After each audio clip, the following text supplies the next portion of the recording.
Hey guys, Mark Ferrasci, Protect Dog Training. Busy day. It's already about almost 5 o'clock and I've been up since 6 and going ever since. Went out and worked with the Schützen Club this morning, got Joker and, Buddy and Joker worked, did that, and I came back and I had to go to the guy's house with the AM kennels, Gina and Kilo litter, and go play with those puppies. They've already had their first shot, and I'm starting to evaluate puppies, right? They're 6 weeks of age, not going to show you much, but a stranger showing up and them kind of freaking out, a different voice, that kind of thing. We separated boys to girls, and we played. I didn't get anything on film because there's really nothing not to show you. A lot of my going over there with looking at the puppies was so I can see him, but also to clue him in because he's not used to doing what I told him. The biggest thing you're evaluating puppies, as far as I'm concerned, is doing a lot of little things and getting the intellectual side of your brain out of it.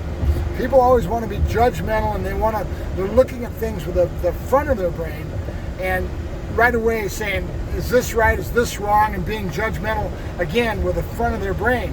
Get the front of your brain the hell out of that, right? Let your gut do the job, right? There's some basics of things that I gave him, and that was basically setting up some patterns for some stimulation.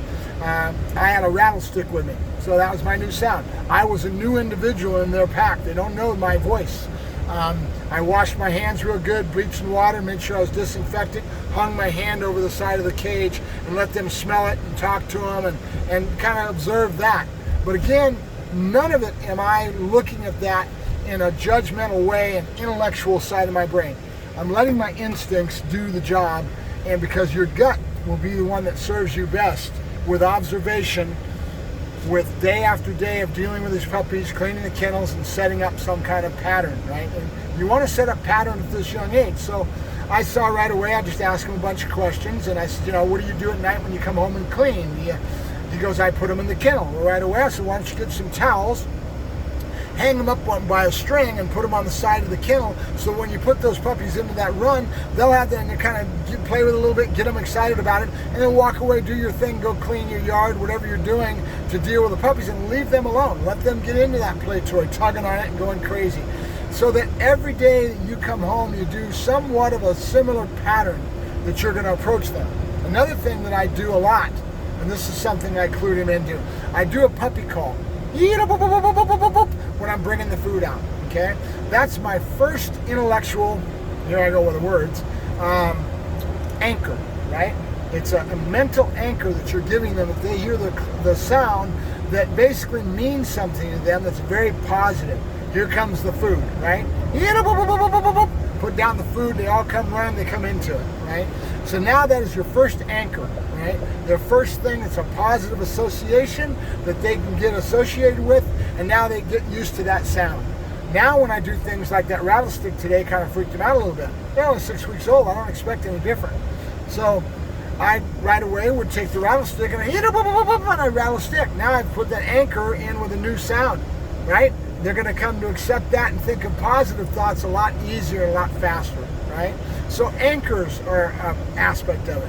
What are anchors? Well, anchors in that regards was a sound stimulation that they get used to, that they have a positive association towards. Then the next one would be time of the day that you're coming home, that's a consistent pattern. You coming out, you're a positive influence on them. They see, here comes dad, right? That's a positive influence on them. All these things are mental anchors that they get used to and associate with positive feelings, right? So as you're bringing in new things, you want to have some kind of positive anchor. It's the same thing when I take my little toy, and I've told you guys how many times I take their little nun on. I get them high on that toy at home, and then when I go out in public, I get them high on that, and I throw that out in public anytime I sense weakness or even not, when they're in a dead aisle at the Home Depot. And I'm giving them this toy that's their mental anchor that they're already high on, right? That becomes theirs, right? These are the things that are important. And again, get your front of your brain out of evaluating things, and don't be so judgmental that you're saying, this is good, this is bad. This dog is weak, this dog is strong. Because I'll tell you one thing right now, it is going to change day in and day out as these dogs mature. The dog that's strong today is going to be the dog that's weak tomorrow, okay? It fluctuates so much as these dogs mature. Every dog is going to mature in different ways, right? Pro and con. Get the intellectual side of your brain out of it and just kind of let your gut take over. And the day in and day out process of doing this will lead you to understand which one's the best dog and which one. Let your gut tell you. You'll know it. You'll feel it.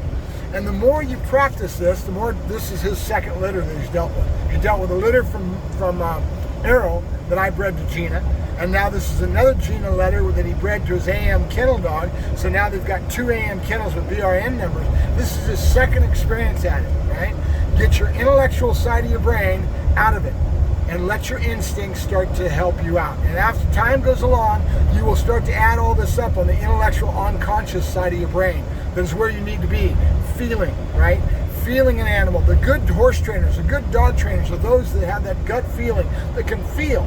And then, yes, we have a certain amount of science. We have a certain amount of intellect that's there, that we do things. But at the same time, don't do that when you go out to evaluate a litter of puppies. When you're doing things to grow an animal, to do things, let your instincts tell you where you need to go, right? Because with time, it will come together, right? And it's about experience, and time will give you that experience over time. But you're doing yourself a disservice and you're robbing yourself when you put yourself into the intellectual aspects of things, because now you're blocking that instinct, right? Don't block that instinct. Let it flow, and you'll get it with time, right? It'll come together.